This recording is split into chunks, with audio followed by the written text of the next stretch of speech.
So now we're gonna be doing the last video, Kinetic MX.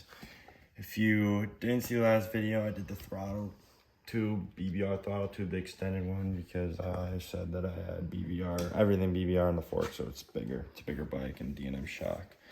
So now I'm gonna put this on. It will help so this shift shaft doesn't bend. Cause if it bends, you try bending it back, could crack, cause it just will bend and break, and you don't want that, cause you have to take it out of the motor and you have to open up the motor, and you don't want to deal with that. So you're gonna start by taking the sprocket guard off. And once this is off, you should have to take out a bolt that's underneath it. Okay, so now I've taken these motor screws out, or bolts out, right? These two, there's one underneath, right there underneath. Kind of see it, and then that one right there. Those two.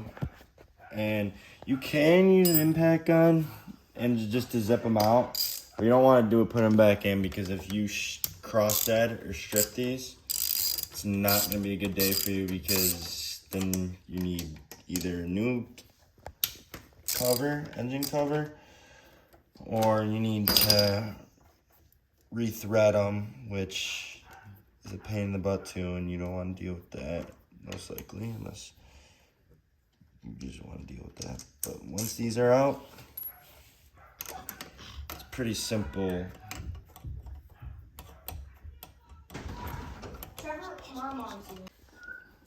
Okay, now that I have these two out, you have to take off this right here. Oh, well, the shifter. Take that off. Okay, and then once this is off, you just slide the Kinetic MX shift shaft on. You don't even need to take this fully out, but I just did. It should slide off pretty easy. This slides on, the long end going to the bottom, this end going up top. Doesn't give a ton of support, but it makes the length a little shorter, so it's harder to bend. It would be good to order a better shifter, one that bends when you hit the ground, because if it doesn't do that, then it will. Okay, now, so that's on. Hopefully this works and doesn't bend, because that'd be bad if it bends. I had one on here before, or my old crf110. I'm sure you can go back on my old videos and see that.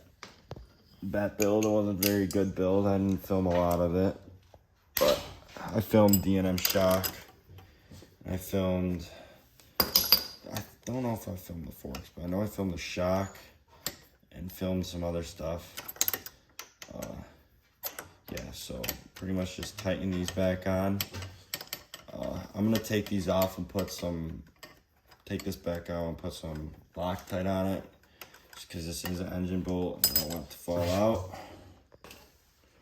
So for Loctite, you don't want to put a bunch, just a little squirt, and then it goes, just kind of rub it on there. It is pretty sticky, so you could use a rag, but I'm not using one.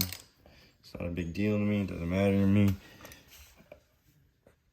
And then just tighten it on there. Hand tight, don't tighten it all the way yet.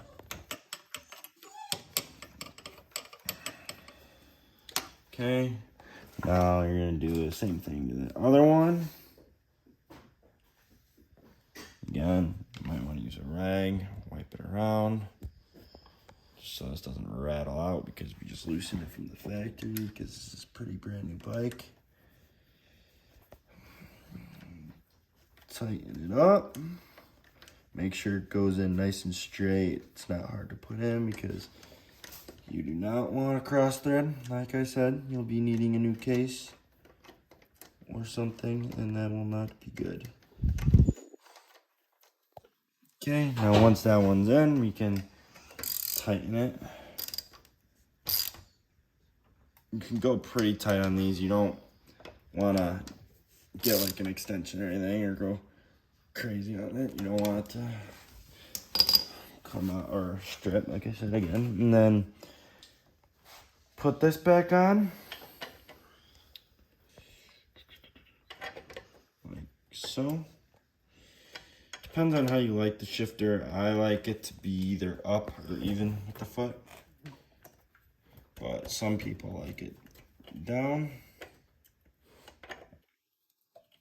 I don't know why. But I like it pretty neutral or up. I'm gonna try.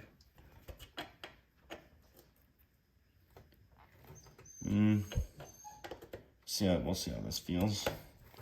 Sure it's on there all the way. This you can do Loctite on. It already had some on there, but I took it apart, so might need more. Put this on there. Tighten it up to 10 mil. The other ones were 8 mils.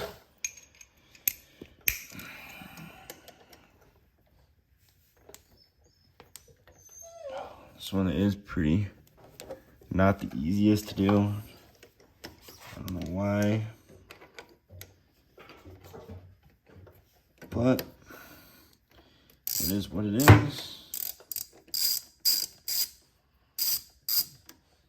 Going the wrong way like a moron.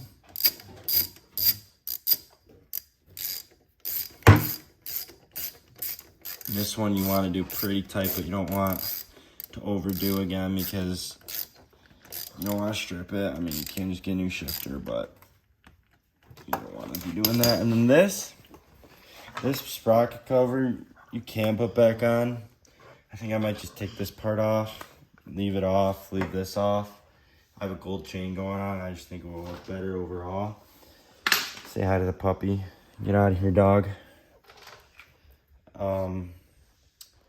Yeah, so that's that. I'm gonna take these two off, but that's pretty much the end of the video. Next, I'll probably be doing the chain, but that's pretty easy and self-explanatory, but I'll still do it. And then I do have, with my KTM, it's a 250 SXF, that's a 2022. I will be doing stuff with that. I have to put on the wheel because it's going to get trued right now because it was out of wax. The spokes came loose, and then I have bearings to do, and then soon I'll probably have to do top end possibly. And then, yeah, and then you might have some stuff built with this bike and some work on, maybe some riding videos. Stay tuned for the next video. And yeah, that's it.